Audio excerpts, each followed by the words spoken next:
But here's the whole deal. She's been doing interviews, Michael. She's been talking Latino media. Ricky Smiley talking to local anchors there in Pennsylvania. What these mainstream people are upset with is that she's not sitting down talking to CNN, talking to MSNBC. She's going directly to voters, and she's doing non-traditional interviews. That's what she's doing. They're just upset that she's not sitting down with them. Upset that she's not sitting down with them. Now, she did do an interview on CNN with Dana Bash, and most of the questions that Dana Bash asked were right-wing conservative talking points put into the form of a question. What happened last night, I watched it last night. It was in Farmington Hills, Michigan. This was a fantastic virtual town hall meeting, and they took questions from voters. And what the problem here with mainstream media, keep in mind, we've talked about here on a number of times over the past 3 years, those hit pieces that the Washington Post, New York Times, other mainstream media had attacking Vice President Kamala Harris. And then they would do a 15-minute BS segment on CNN or MSNBC about those hit pieces. So now that she is so hot, right? Now they want sit-down interviews with the same person that you've been criticizing and dogging for the past 3 years. So she's circumnavigating the BS with mainstream media and going to Oprah, going to Ricky Smiley, going to African-American talk show hosts, also people like daytime talk show hosts. I think she was on either Jennifer Hudson or one of those shows, things like that. She's doing that type of media, okay? So she needs to keep doing that. She doesn't need to do I don't think she needs to do a lot of that mainstream media interviews. What happened last night with Oprah, they need more of that. That will garner more views and more interest than the mainstream media interviews like with Dana Bash on CNN. Yeah, I mean, I think what's interesting here, Matt. Look, I get it. We're still waiting for an interview with her. They've been promised that we're going to get one, and the bottom line is, she doesn't have to go to them. And see, they want to be the gatekeepers here. They want to be able to control the information flow. We're now living in a different world. Here's a perfect example. Last night, okay, at its peak, there were 297,000 people who were on Kamala Harris's YouTube channel.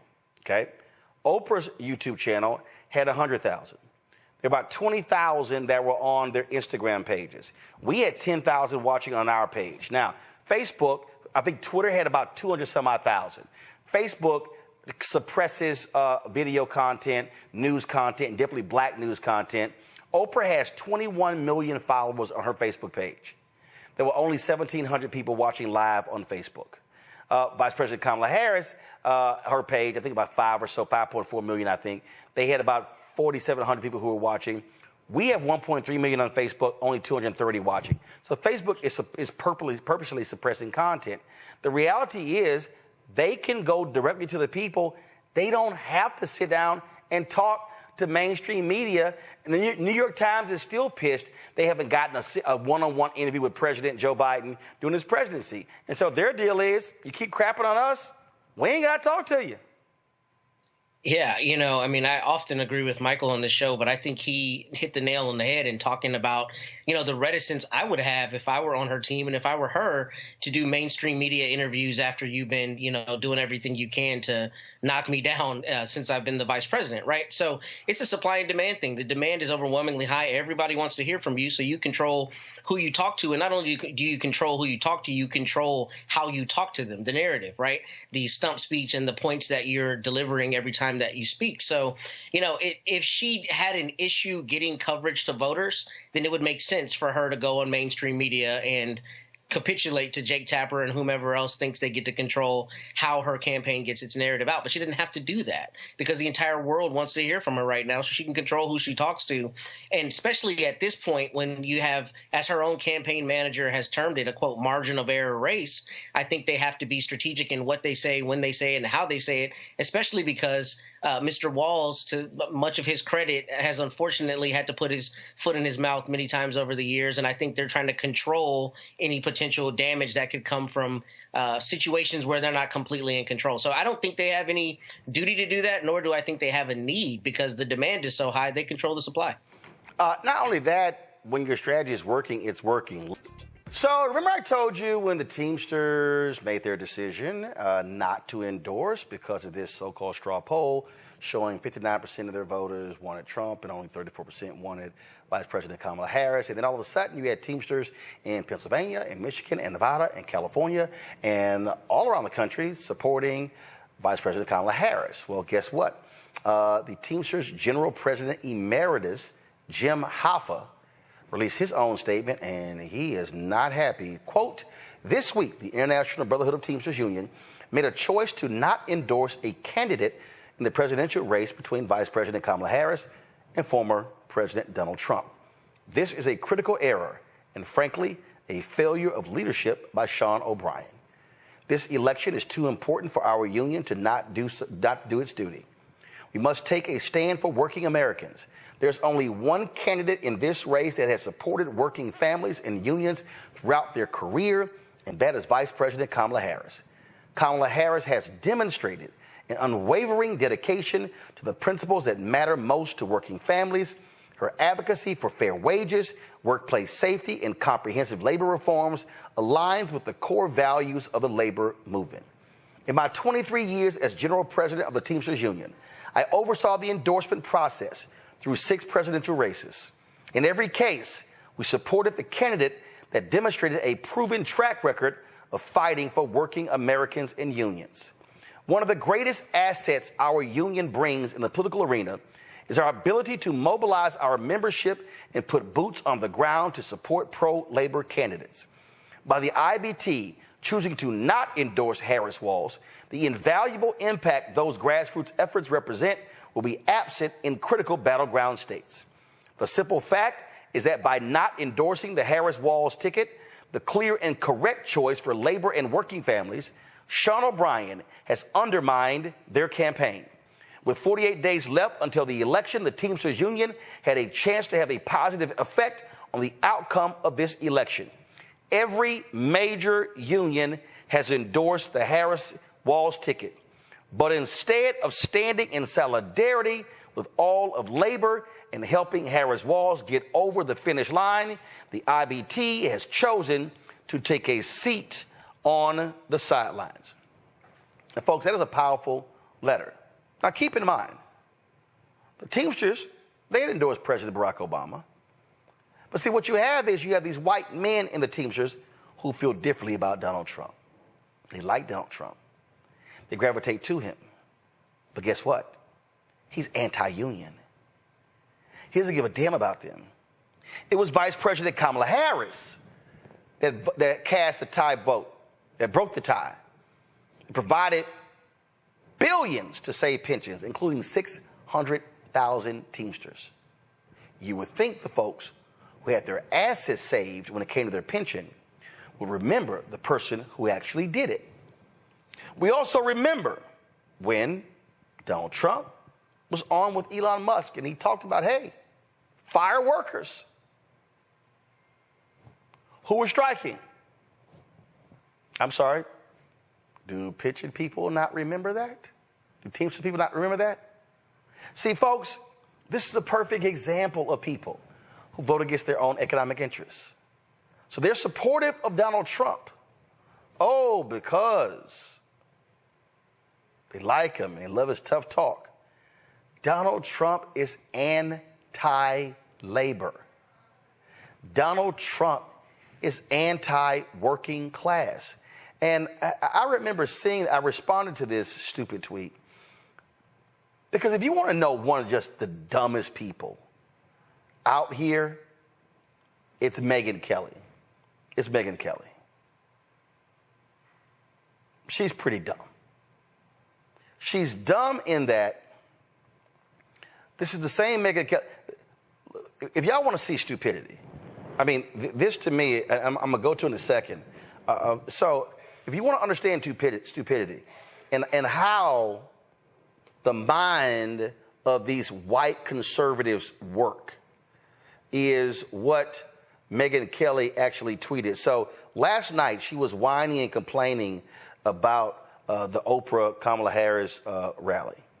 And see, this is in line with the Teamsters. Here is utterly clueless Megyn Kelly. Amazed, they think this Oprah thing is going to appeal to independents.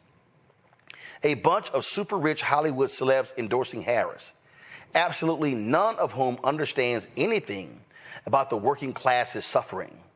emceed by one of the richest women on earth whose act has grown very stale. I'm sorry, is this the same woman who got a $69 million buyout from NBC because her show sucked and they fired her? $20 million from Fox? Interesting that you want to talk about somebody being rich. Megyn Kelly, you don't know jack about the working class. You prove that every single day. Donald Trump despises unions. Donald Trump has stiffed small business owners, people who did the work at his casinos, but he said, I don't have to pay y'all. And then told them, fine, sue me. Then sued them back. But I need y'all to understand how whiteness operates.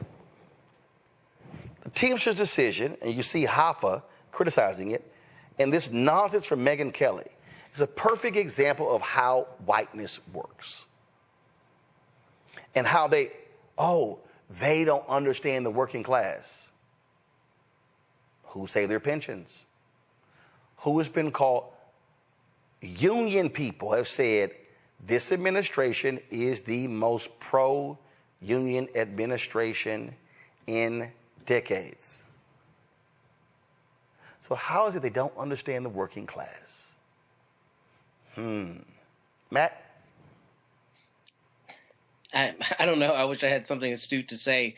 I mean, what I think you see that being is part and parcel with what Republicans are doing a lot, which is selling policy that is inconsistent with reality. I mean, it's like when you hear people in Texas, when you hear Governor Abbott say that he doesn't want to accept certain Medicaid funds or, federal funds. We're not going to accept federal funds when some large percentage of Texans need those and continue to vote Republican because they buy the abortion sound bites, or they buy certain sound bites that make them vote Republican, despite the fact that the Republican Party is promulgating policy that's directly counter to their interest. That's because, to your point about whiteness, a lot of times whiteness in particular is what is leveraged to galvanize people whose actual political interests are different than what the Republican Party is selling. That's what you see. So, that's one thing you hear often when I feel like, frankly, it's conservative white people who feel like they don't have anything else to attack a person for.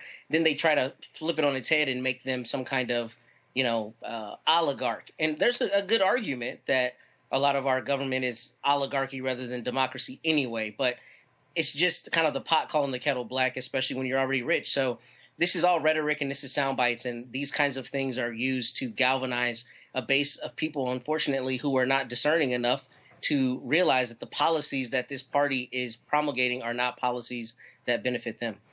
And it's laughable, Michael. It's laughable as you listen to these folks complain about, not understanding working class people.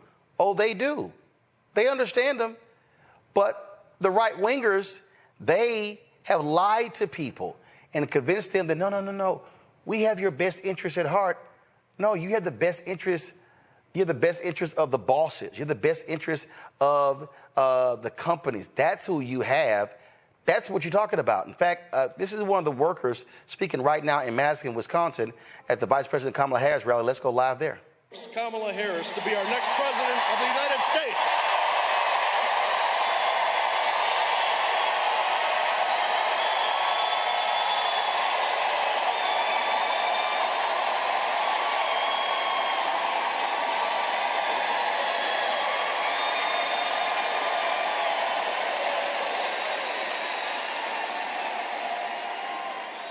We are standing with over 1 million other Teamsters and retirees who have endorsed Kamala Harris because she spent her career fighting for working families, and as vice president in the most pro-union administration in history, she worked with the Teamsters and other unions and our own U.S. Senator Tammy Baldwin to pass the historic Butch-Lewis Act, which saved the pensions of over 1 million retirees to date.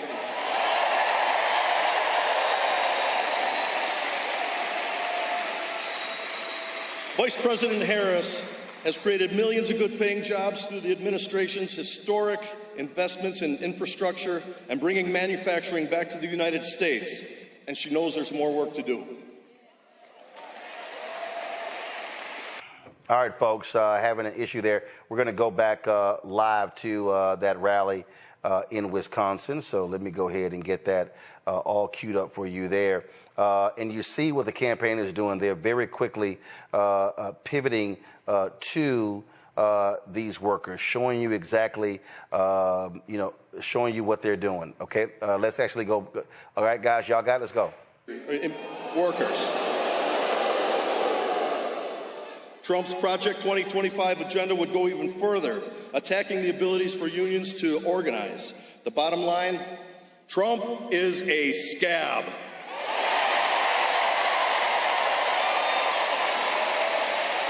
That's right. That's why this November, the Teamsters here in Wisconsin will work hard, hand in hand with millions of union workers across the country to defeat Donald Trump and send Vice President Harris and Governor Walz to the White House. And now, I am incredibly honored to introduce a lifelong champion for workers. Please welcome our next President of the United States, Kamala Harris. Good evening, Wisconsin!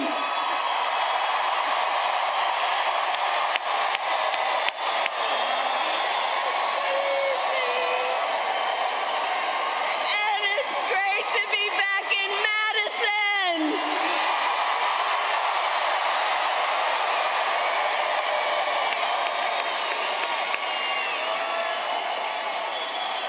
And you know I got some Madison cred, right? Oh, thank you all. It really is great to be back. Thank you all for being here. Thank you, everybody. Thank you. Thank you.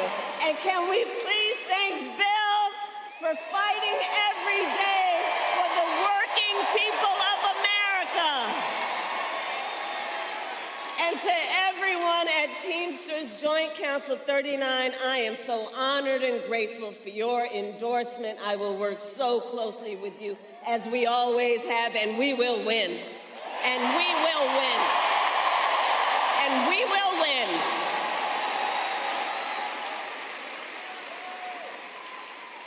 And it's so great to be with all of the leaders who are here. This is an auditorium full of leaders, including our dear friend and your governor, Tony Evers.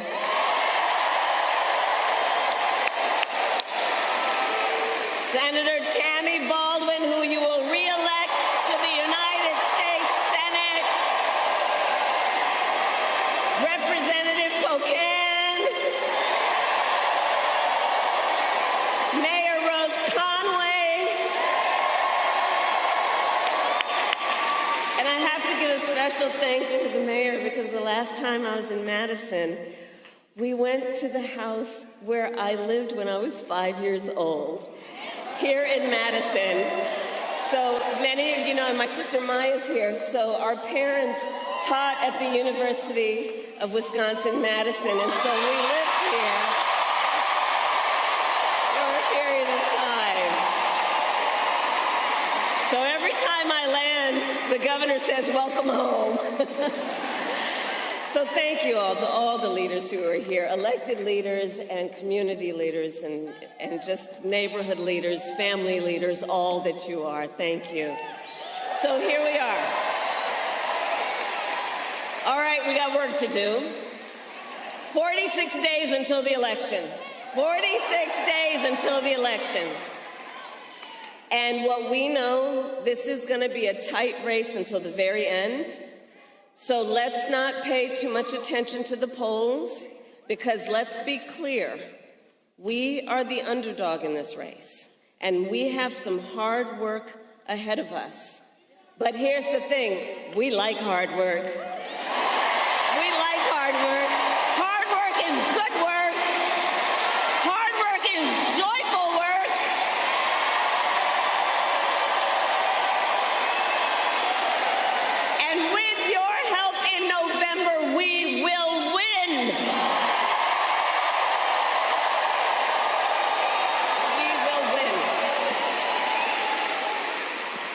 So some of you might have seen the debate last week that I had with Donald Trump.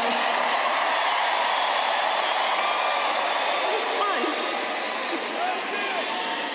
And I talked about issues that matter to families across America, like bringing down the cost of living, investing in America's small businesses, protecting reproductive freedom,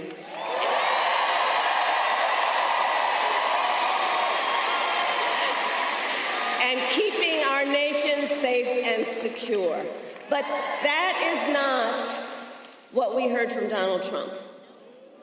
Instead, it was the same old tired show, the same old tired playbook we've heard for years, with no plan on how he would address the needs of the American people.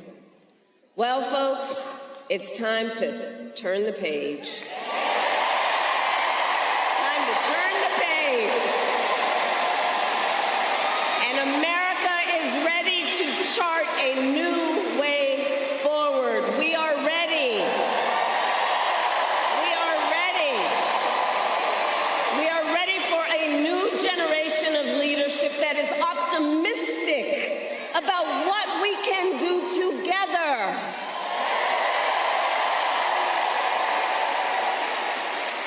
Because we're tired of all that division and hate they're pushing. We here know the vast majority of us have so much more in common than what separates us.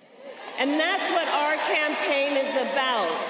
Understanding that this is a people-powered campaign, that this is a campaign about building community, building coalitions, reminding us all that we are all in this together and that we're gonna be good and all right. We're in this together.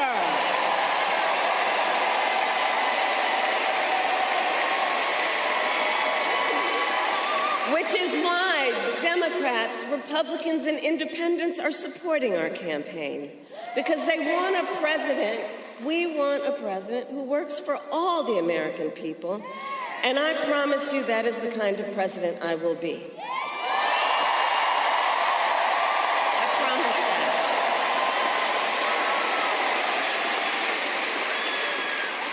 Now, many of you know my background. My entire career, I have fought for the people. As a young courtroom prosecutor in Oakland, I stood up for women and children against predators who abuse them. As Attorney General of California, I took on the big banks and delivered $20 billion for middle-class families who faced foreclosure because of predatory lending practices.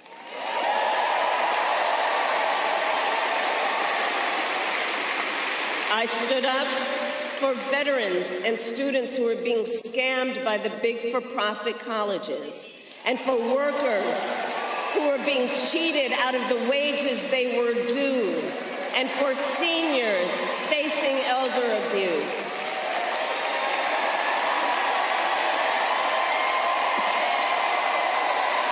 And as president, I will fight on behalf of all communities and all Americans, and together we will build a brighter future for our nation.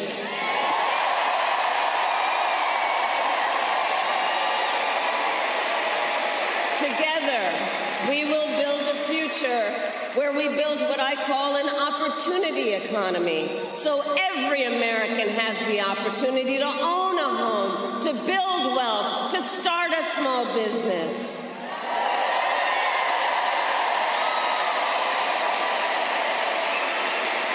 And I'll tell you, I love our small businesses. For the small business leaders who are here, can you raise your hand? Our small business leaders are extraordinary.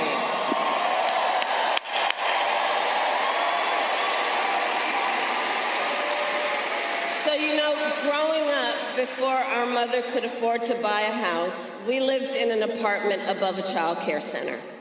It was owned by a woman by the name of Mrs. Shelton, and she helped raise my sister Maya and me, because my mother worked long days and sometimes on weekends.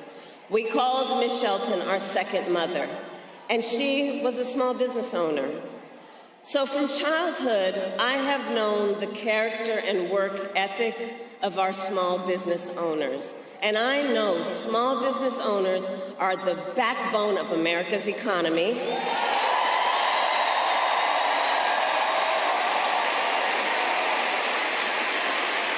Which is why my plan offers a new way forward and will give a $50,000 tax deduction to help entrepreneurs start their small businesses.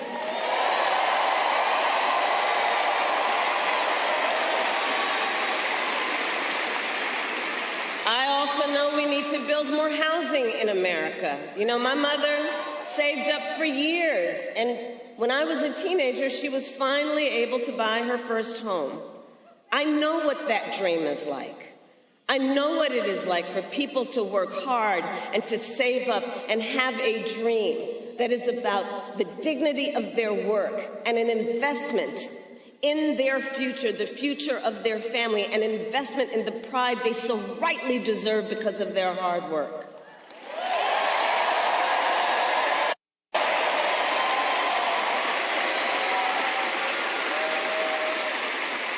But right now on the affordable housing issue, look, we have a shortage of housing in America, and it's contributing to driving up prices. So with my plan, we are going to cut red tape and work with the private sector to build 3 million new homes by the end of my first term.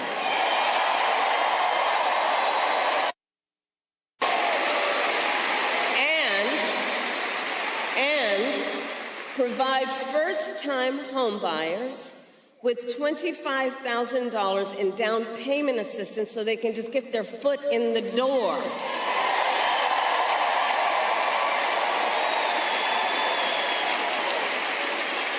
Because unlike my opponent, who was basically handed $400 million on a silver platter and then filed bankruptcy 6 times, most people need to just have the opportunity to actually get their foot in the door to achieve their dream and their aspirations.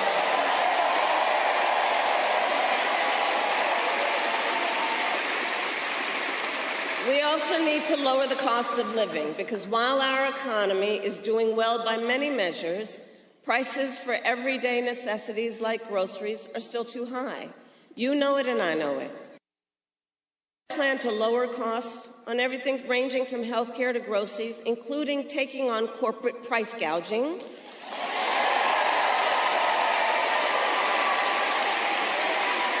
And my plan includes giving a tax cut to 100 million Americans, including $6,000, by expanding the child tax credit for the first year of a child's life to help young and new parents buy a car seat, a crib, baby clothes, in that most significant phase of their development. And all of this is to say, I will always put the middle class and working families first. I come from the middle class, and I have never forgotten where I come from. And I never will. And I never will. Now, Donald Trump, well, he has a different plan. And in many ways, you've heard me say before, he is an unserious man. But the consequences of putting him back in the White House are extremely serious. Extremely serious. Just Google Project 2025. By the way, can you believe they put that thing in writing? I mean, they put it in writing, they had it bound, and they handed it out. You look at what he's up to. Donald Trump will give billionaires and big corporations massive tax cuts. He intends to cut Social Security and Medicare. And he wants to impose what I call a Trump sales tax, because here's the thing. What he is proposing would be a 20% tax on everyday necessities, basic necessities, which economists estimate will cost most working families more than $4,000 a year extra. Think about that. of that, he intends to end the Affordable Care Act. Remember, he tried 60 times when he was president. In fact, together with Tammy, I was a United States Senator on the floor. I don't know where she is right now, but she'll remember, and we've talked about this. We were on the floor of the United States Senate in the middle of the night when one of those votes was up, when they were trying to get rid of the Affordable Care Act. And we were all standing around after we all voted to protect the Affordable Care Act. And we were all standing around. And then the big wooden doors to the Senate well opened, and in walked the late, great John McCain. Remember that? And he said, no, you don't. He said, no, you don't. Remember that?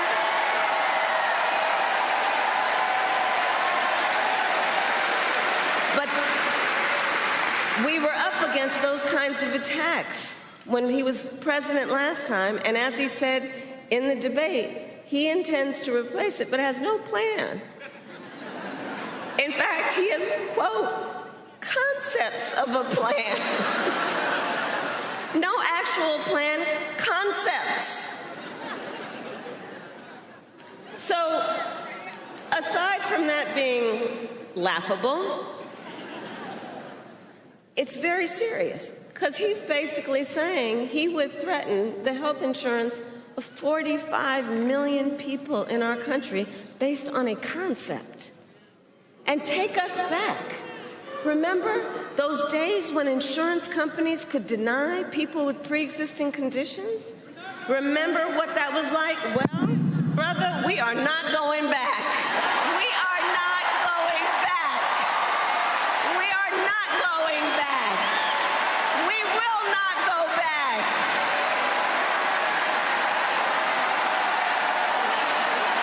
We're not going back. We're not going back. No, we are not. We will move forward. And just like Wisconsin's state motto tells us, forward is where we go. Forward is where we go. Because ours is a fight for the future. And ours is a fight for freedom.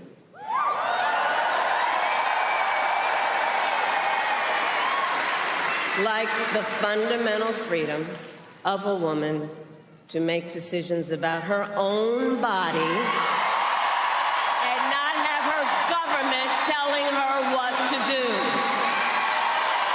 Freedom.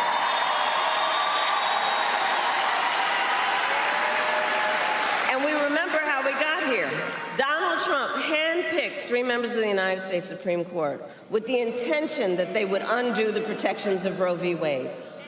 And they did exactly as he intended. And now in more than 20 states, we have Trump abortion bans, many with no exceptions even for rape and incest. It is immoral. It is immoral.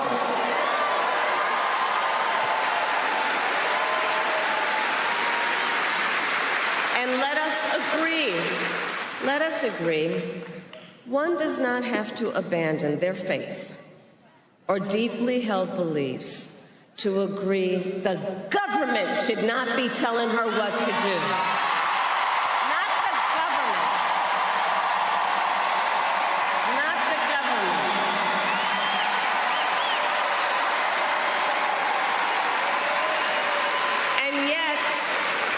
And yet, in our debate, Donald Trump said that everyone wanted to overturn Roe.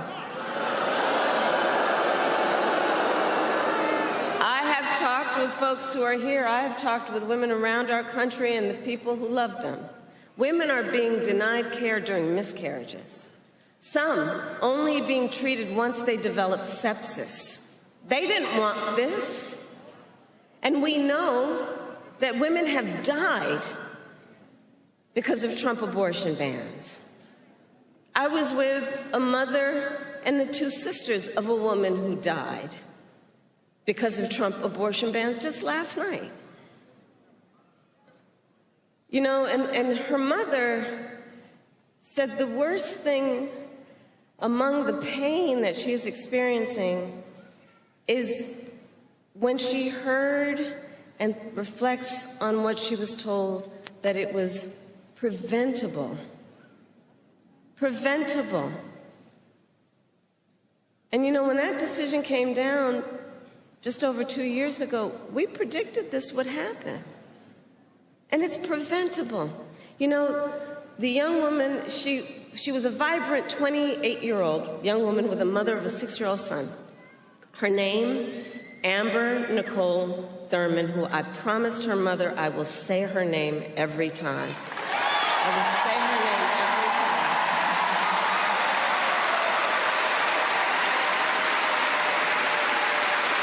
And so Amber was a medical assistant. She had just learned that she was accepted to nursing school. She had her whole future planned out. And her sisters and her mother were describing her to me, and they said, you know, she had such light, and she had ambition, and she had drive, and she was so proud that she had worked so hard, and she was finally gaining independence, that she found an apartment in a safe community. It had a little pool where her son could play, and she was so proud. She was so proud and so hopeful. And then she discovered she was pregnant, and she decided to have an abortion. But because of the Trump abortion ban in Georgia, she was forced to travel out of state to receive the health care that she needed. And when she returned to Georgia, she needed additional care, so she went to a hospital in Georgia. But under the Trump abortion ban, her doctors could have faced up to a decade in prison for providing Amber the care she needed. And so she waited for 20 excruciating hours. She waited as she deteriorated. And then she reached such a critical state that the doctors finally operated, and it was too late. And she died of sepsis. And recently, medical experts determined that Amber's death was preventable. Preventable. So understand what a law like this means, what these kinds of laws mean. These kinds of laws under Trump abortion bans. It means doctors may have to wait until the patient is at death's door before they take any action. Nobody wants that. What is he talking about? Nobody wants that. Are we saying we're going to craft down public health policy so that doctors only kick in when you're about to die? This is one example of what is happening around our country right now. And this is a healthcare crisis. And Donald Trump is the architect. So I will say to you, because of why we are here, we're going to get Tammy reelected to the United States Senate. And when Congress passes a bill to restore reproductive freedom, as President of the United States, I will proudly sign it into law.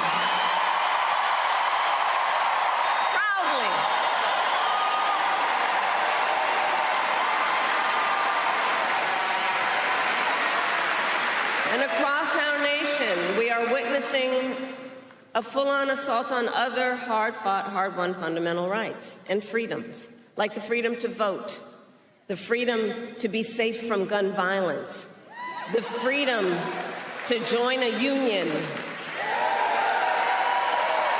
the freedom to love who you love openly and with pride.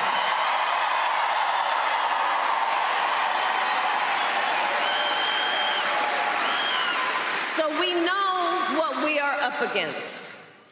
We are clear-eyed about what we are up against. And we remember that generations of Americans before us led the fight for freedom. And now the baton is in our hands. Now it's in our hands.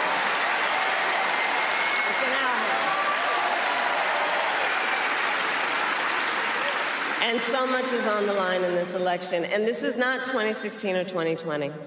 The stakes are even higher.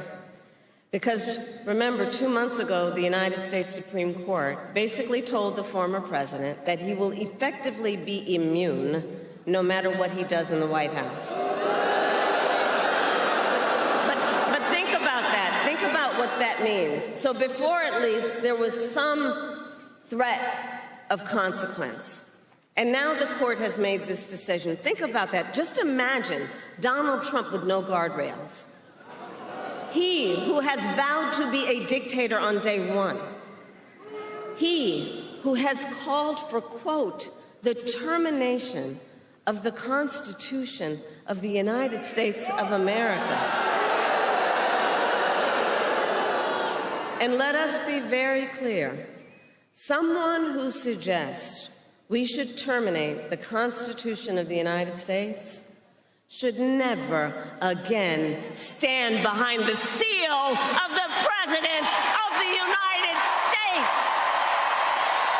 Never again. Never again.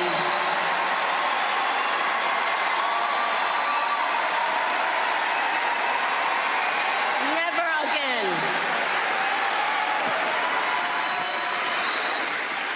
So, Wisconsin, it all comes down to this. We are here together because we love our country. We love our country. And we understand the awesome responsibility that comes with the greatest privilege on earth, the privilege and pride of being an American. The privilege and pride of being an American. And I do believe that it is one of the highest forms of patriotism to fight for the ideals of our country and to fight to realize the promise of America.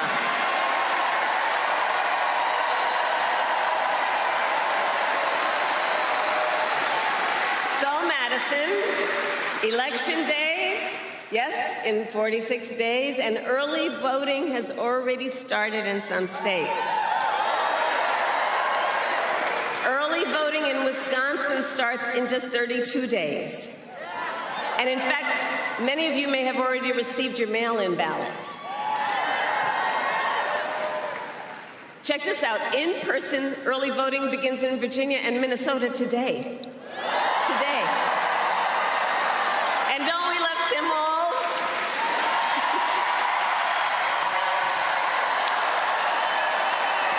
He's so good. He's so good.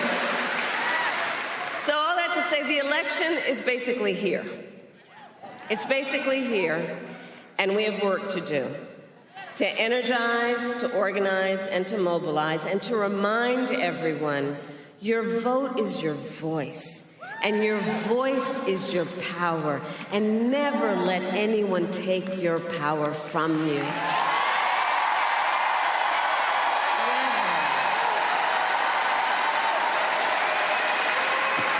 So, Madison, today I ask you, are you ready to make your voices heard? Do we believe in freedom? Do we believe in opportunity? Do we believe in the promise of America? And are we ready to fight for it? And when we fight, we win. God bless you, and God bless the United States of America.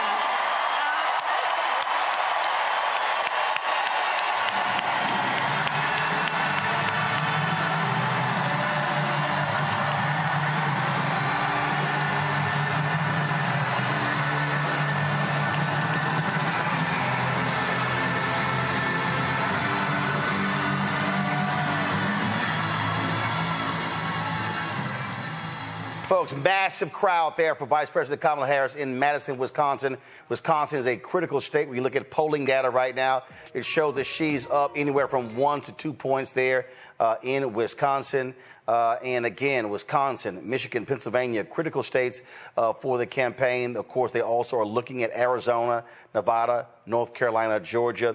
I'm going to go to my panel here. It's very interesting here, Matt and Michael, because you know, you got your mainstream media who's constantly complaining about the lack of media interviews. And so I was watching a video a little bit earlier, and it was Jake Tapper was questioning Keisha Lance Bottoms, and he was sitting here going, well, you know, why is she not doing more interviews, talking about policy, talking about you know, taking these media questions, and Lance Bottoms said, well, she's been kind of busy.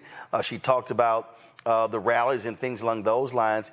And again, she's doing exactly what, you know, she should be doing. I'm going to go ahead and play this for y'all. I know you're going to get a kick out of this, so just watch this here. She's not sitting down for regular interviews or fielding questions from the press, certainly not to the degree that her counterpart Donald Trump is. Why? Why is she not doing more interviews to talk about her policies and answer some of the questions that voters have about her policies and on her change, on her views in some of them? Well, Jake, she's done interviews, and I know that we would love, or you would love, to see her sit down every single day with CNN and do interviews, but she's a very busy person. Now, she's a very busy person, but here's the whole deal. She's been doing interviews, Michael. She's been talking Latino media, Ricky Smiley, talking to local anchors there in Pennsylvania. What these mainstream people are upset with is that she's not sitting down talking to CNN, talking to MSNBC. She's going directly to voters, and she's doing non-traditional interviews. That's what she's doing. They're just upset that she's not sitting down with them. Upset that she's not sitting down with them. Now, she did do an interview on CNN with Dana Bash, and most of the questions that Dana Bash asked were right-wing conservative talking points put into the form of a question. So what happened last night, I watched it last night. It was in Farmington Hills, Michigan. This was a fantastic virtual town hall meeting, and they took questions from voters. And what the problem here with mainstream media, keep in mind, we've talked about here on a number of times over the past 3 years, those hit pieces that the Washington Post, New York Times, other mainstream media had attacking Vice President Kamala Harris. And then they would do a 15-minute BS segment on CNN or MSNBC about those hit pieces. Okay, so now that she is so hot, right? Now they want sit-down interviews with the same person that you've been criticizing and dogging for the past 3 years. So she's circumnavigating the BS with mainstream media and going to Oprah, going to Ricky Smiley, going to African-American talk show hosts, also people like daytime talk show hosts. I think she was on either Jennifer Hudson or one of those shows, things like that. She's doing that type of media, okay? So she needs to keep doing that. She doesn't need to do I don't think she needs to do a lot of that mainstream media interviews. What happened last night with Oprah, they need more of that. That will garner more views and more interest than the mainstream media interviews like with Dana Bash on CNN. Yeah, I mean, I think what's interesting here, Matt. Look, I get it. You know, we're still waiting for an interview with her. They've been promised that we're going to get one, and the bottom line is, she doesn't have to go to them. And see, they want to be the gatekeepers here. They want to be able to control the information flow. We're now living in a different world. Here's a perfect example. Last night, okay, at its peak, there were 297,000 people who were on Kamala Harris's YouTube channel. Okay, Oprah's YouTube channel had 100,000. There were about 20,000 that were on their Instagram pages. We had 10,000 watching on our page. Now, Facebook, I think Twitter had about 200 some odd thousand. Facebook suppresses video content, news content, and definitely black news content. Oprah has 21 million followers on her Facebook page. There were only 1,700 people watching live on Facebook.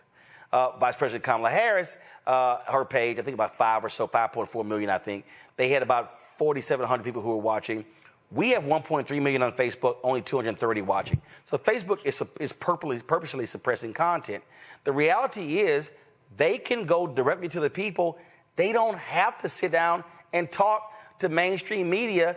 And the New York Times is still pissed they haven't gotten a one-on-one interview with President Joe Biden during his presidency. And so their deal is, you keep crapping on us, we ain't got to talk to you. Yeah, I often agree with Michael on this show, but I think he hit the nail on the head in talking about, the reticence I would have if I were on her team and if I were her to do mainstream media interviews after you've been, doing everything you can to knock me down since I've been the vice president, right? So it's a supply and demand thing. The demand is overwhelmingly high. Everybody wants to hear from you, so you control who you talk to. And not only do you control who you talk to, you control how you talk to them, the narrative, right? The stump speech and the points that you're delivering every time that you speak. So, if she had an issue getting coverage to voters, then it would make sense for her to go on mainstream media and capitulate to Jake Tapper and whomever else thinks they get to control how her campaign gets its narrative out. But she didn't have to do that because the entire world wants to hear from her right now, so she can control who she talks to. And especially at this point when you have, as her own campaign manager has termed it, a quote, margin of error race, I think they have to be strategic in what they say, when they say it, and how they say it, especially because Mr. Walz, to much of his credit, has unfortunately had to put his foot in his mouth many times over the years. And I think they're trying to control any potential damage that could come from situations where they're not completely in control. So I don't think they have any duty to do that, nor do I think they have a need, because the demand is so high, they control the supply. Not only that, when your strategy is working, it's working. Last night, go ahead and play the video. This was last night. Thousands, again, hundreds of thousands were watching. Go ahead and roll it. Go ahead and roll it, guys. So they had about 400 audience members last night. You had about 1,000 people on video monitors. And again, you had hundreds of thousands of watching. If I go to YouTube right now and I click live to see how many people last night, when I click, let me see, hold up, let me go right over here. Give me 1 second. If I click live, last night's event, they restreamed it, but you see right here, 1.5 million. Guys, go to my iPad. You see right here, 1.5 million views that's just on her page. I checked Oprah's page. I think it was 351,000. So right there, you almost at 2 million. Just for the point here, for the people who are at home watching, let me show y'all this here. Y'all gonna get a kick out. Y'all gonna get a kick out of this. 1 second. So let me just go here. I'm gonna pull this up because most of y'all don't pay any attention to this. Well, I do. And let's see here, right there, boom. Ratings. Friday. So here's a perfect event. These are the Friday ratings. I want everybody to understand something here. These are This is Friday's ratings. I go to my iPad. In the 4 o'clock hour, you had in the 25-50. This is the 25. You know what? I'm going to do total. That's 25-54. Okay. So Neil Cavuto, 1.44 million. Jake Tapper, 708,000. Nicole Wallace, 1.7 million. Then when you go to the 5 p.m. hour, the 5 on Fox had 3.2 million. Will Blitzer had 764,000. Nicole Wallace, they didn't have her ratings. 6 p.m., Brett Baer, 2.3 million. Wolf Blitzer, 750,000. Ari Melber, 1.86 million. Laura Ingraham at 7 o'clock, 2 million. Aaron Burnett, 781,000. Joanne Reed, 1.4 million. Jesse Waters, 2.8 million at 8 o'clock. Anderson Cooper, 854,000. Chris Hayes, 1.5. Guess what, y'all? Oprah Winfrey and Kamala Harris's YouTube channel combined was also 2 million. In order to get 2 million, go back to my iPad. In order for CNN to get 2 million, you got to watch Jake Tapper's show, Will Blitzer's show, and Aaron Burnett's show. Guess what? They don't need to go on CNN. CNN gives them nothing. CNN's ratings are in the trash. Why go on? Your ratings suck. So it's a smart strategy. No, the ratings suck. Right. The numbers, I need everybody watch. These are the numbers, y'all. These are the Nielsen ratings right here. Go back. These are the numbers. This is the total audience right here. So I'm sorry, Jake and the folks at CNN, they don't have to talk to y'all because ain't nobody watching y'all. They can talk to more people online or in some podcast than who watch CNN. That's just a fact, Michael.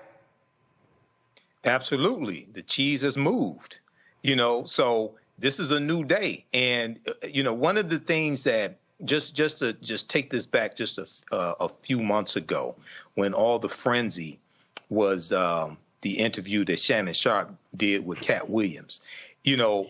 What was so brilliant about that is that Shannon Sharpe gets 50 million views on YouTube, or if I remember correctly, 50 million views on YouTube, and it impacted the conversation all throughout social media, and the interview did not appear in mainstream media.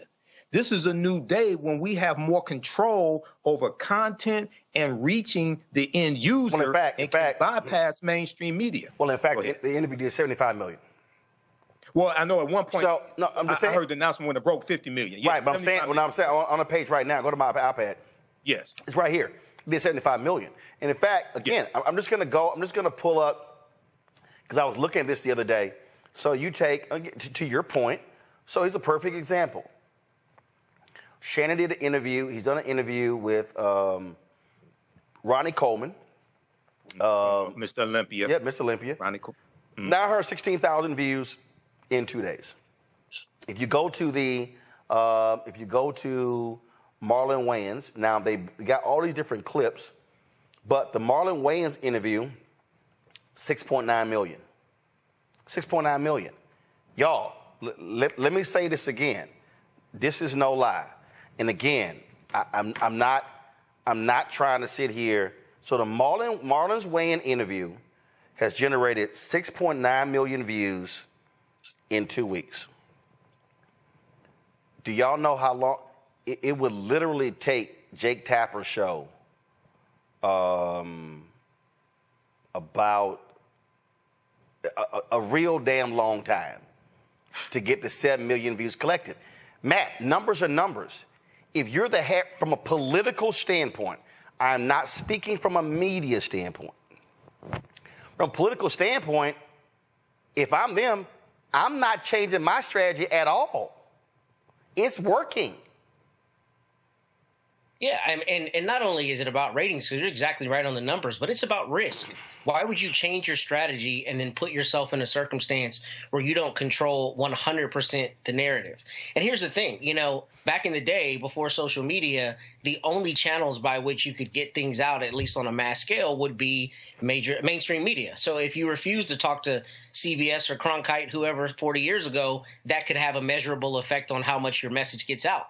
That you're showing, I think, perfectly right now, that is no longer the case. You don't need mainstream media really at all. And what's interesting about that is, they try to characterize it as though she has some duty to go to them as a means to get information to the voters, but she can do that without them. So really, I think you're right. I wouldn't change the strategy at all, and I would continue controlling the narrative such that we get the points out in the way that we want them out, in the framing that we want them out, rather than having to be responsive to someone who may intend to do a hatchet job. We know they have done hatchet jobs on her in the past. You've covered them on your show. So I don't know why her team would ever do that, especially when you have such a tight race. If she were 20 points ahead in the polls, maybe she takes that risk. But right now, her framing has to be perfect. She's got to be speaking to the people in the battleground states. She's got to be speaking to libertarians. She has to be framing things in the way they think turns into votes for that very small sliver of people who are still on the fence. And I think her team would be doing itself a disservice if they did not control as much as possible the flow of information and to whom they give that information. Also, Michael, I mean, let's be real clear. I think it's BS for media folks to keep saying, oh, we need to be talking to her about policy. She literally talks about policy in her speeches. She's laying out policy. She's unveiled proposals. So that's just crap. You said it best. The Dana Bash interview, most of it was, Trump says this, how do you respond? That's all it was. And so I'm like, why am I going to sit here and listen to that? I mean, it's just, again, I understand it. I want to sit down with her. I have some questions. But again, if I'm in her political shoes, I am executing the strategy that has got me to where I am, and they've actually been executing a rather flawless plan. Absolutely. Rather flawless plan. And I'm still waiting on Donald Trump to do his press conference with the media dealing with foreign policy and answer intricate, detailed questions about foreign policy like Joe Biden did at NATO. I'm still waiting on that from Donald Trump.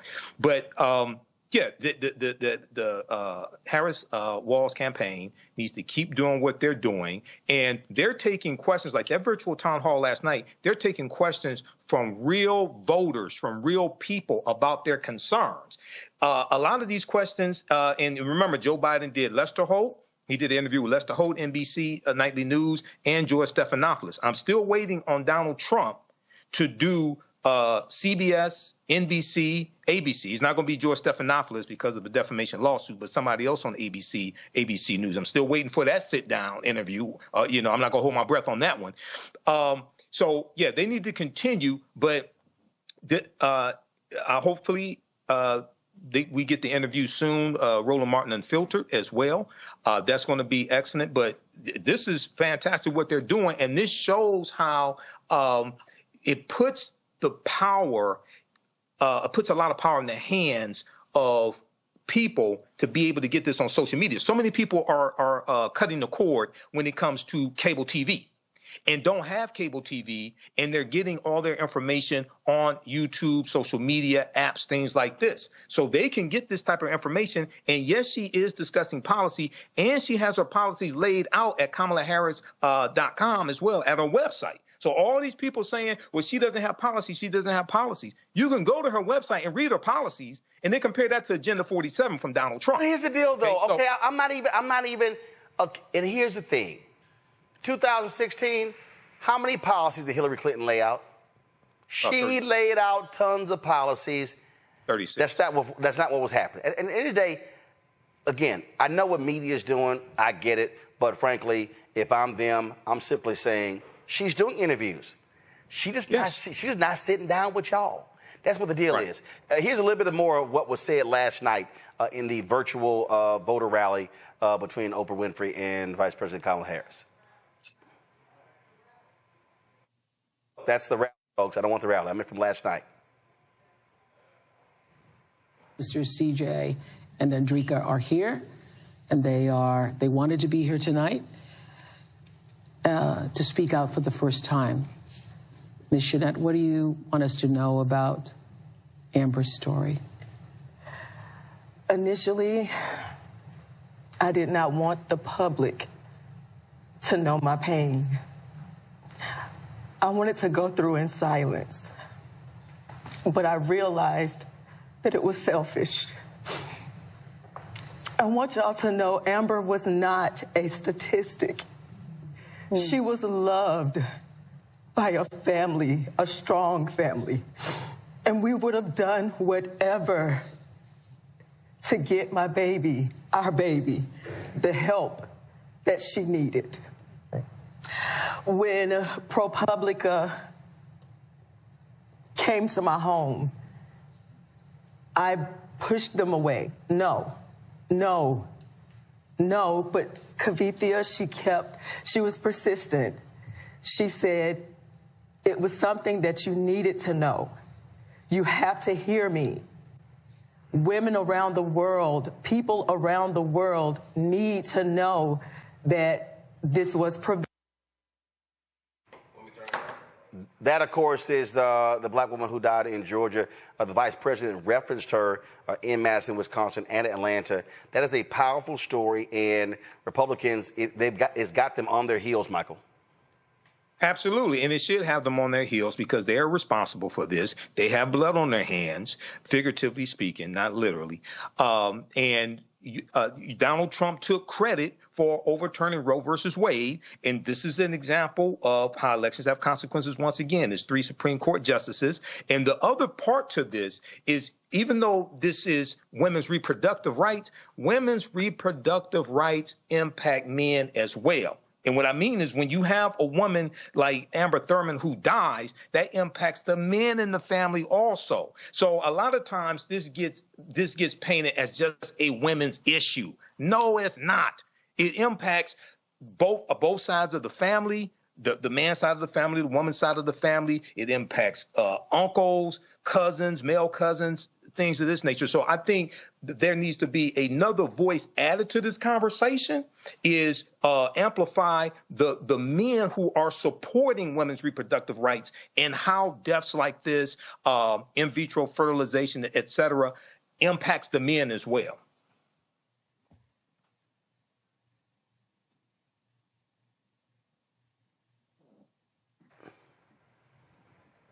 Matt, go ahead. I mean, I didn't get a chance to watch the segment. I've watched it as much as you've been playing it here today.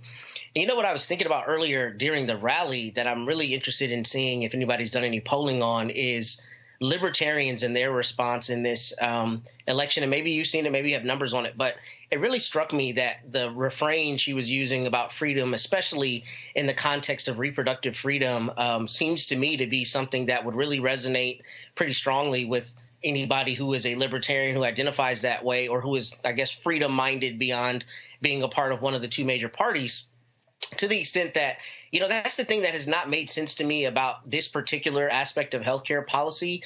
I don't see how you can advocate for unbridled freedom, but then demand that the government controls people having freedom as it relates to their bodies, even if you don't agree with the decision to exercise the right to an abortion. I don't understand how you can be for freedom and against that being an option that people can take, even if you aren't one of those people. So I tell you that to say, I mean, I think